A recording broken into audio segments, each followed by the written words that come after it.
How persecution made Saraki face of democracy by law. Mefor.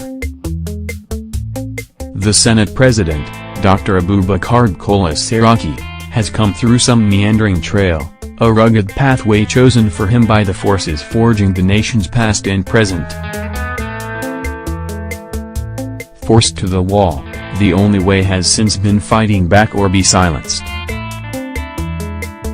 Saraki's story is reminiscent of the hunting dog and the hunter who sets out on a hunting expedition.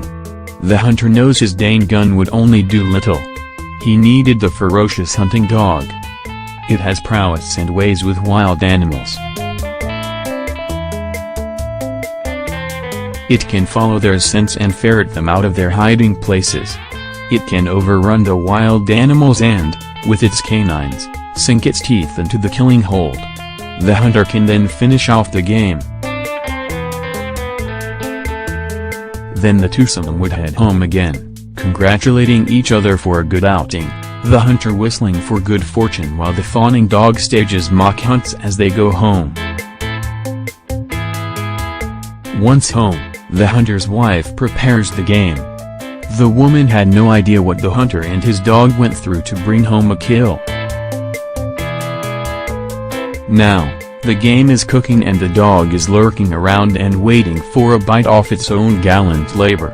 The hunter, forgetting all, turns to the wife and instructs, "Chase the dog away.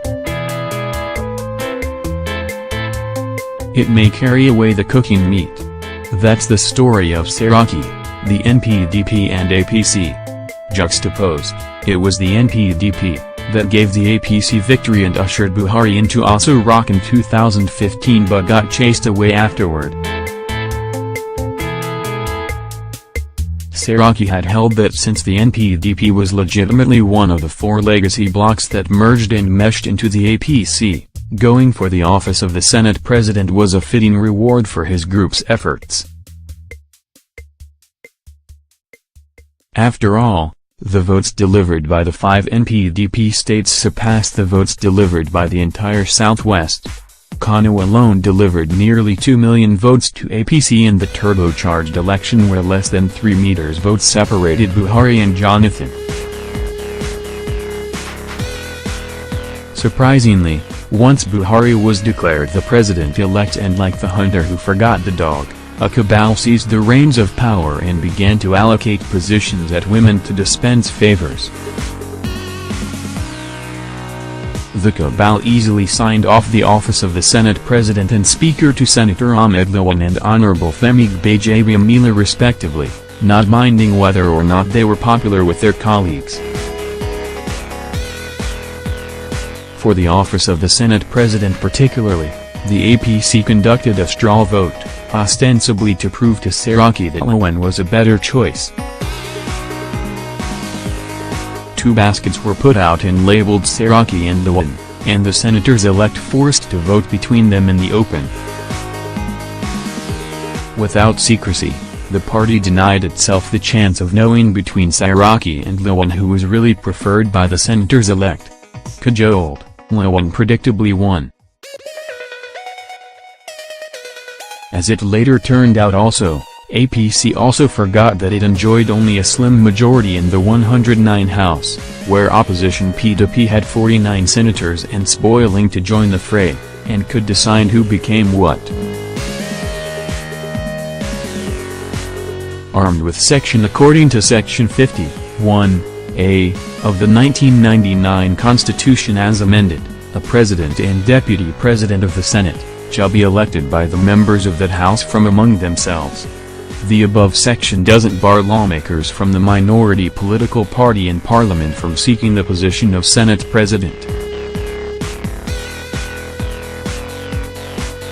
It was easy for the PDP to make anybody a deal and split the offices.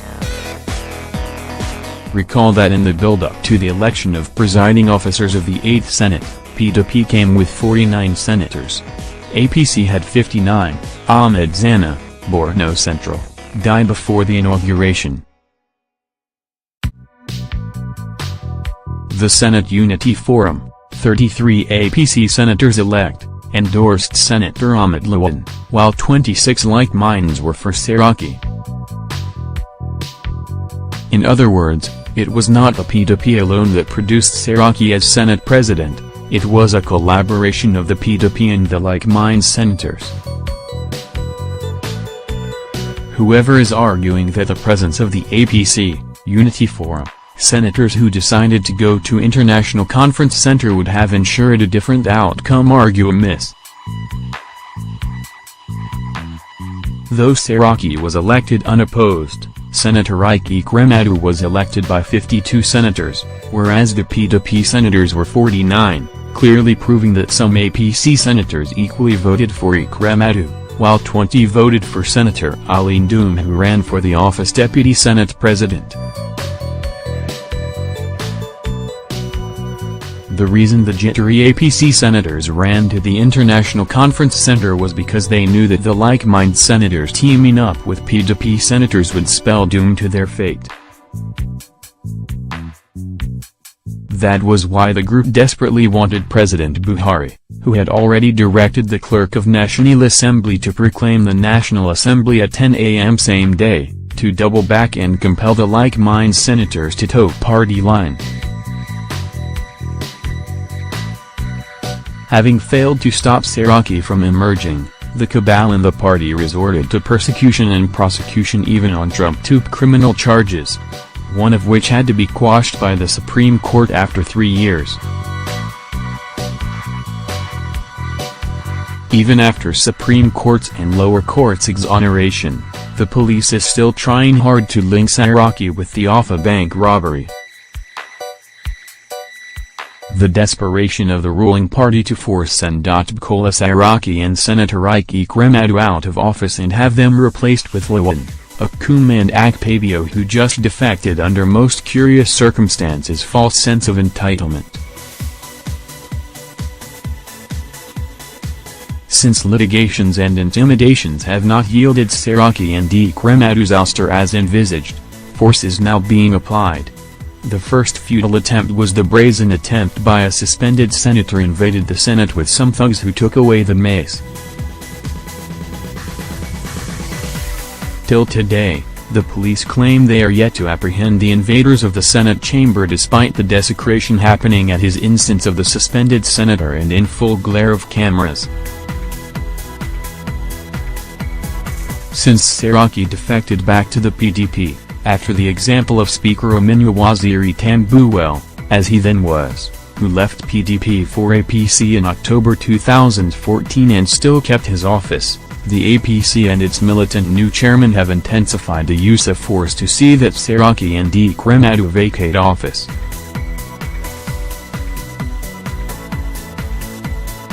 Adams Oshiamal has an experience in this extrajudicial method.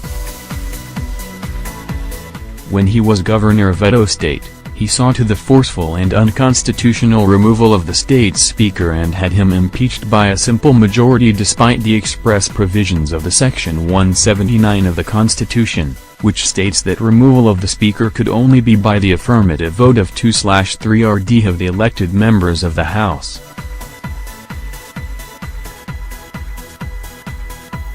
To Oshiamal, therefore, the same treatment should be meted out to Saraki and Kremadu and let them go to court and obtain a Pyrrhic victory, since the tenure of the 8th Senate must have expired by the time such respite would come their way. What is more, the Court of Appeal has twice settled and rested the issue of 2/3 as the 2/3 of the total number elected into the House, in the cases of Asiwa v. Chukwu, and the President v.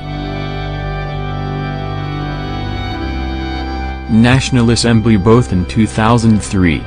In all their travails, Nigerians are watching, miffed, and wondering why APC is trying so desperately and farcically to remove Saraki and Kremadu without following the laid-down procedures in the nation's constitution. For the avoidance doubt, 2 Senate presidents, namely, Senators Evans Enwurum and Chuba Okadigbo, were impeached in this dispensation. Enwurum was impeached by 90 senators, 2 voted against. Okadigbo was impeached by 82 senators, 14 voted against.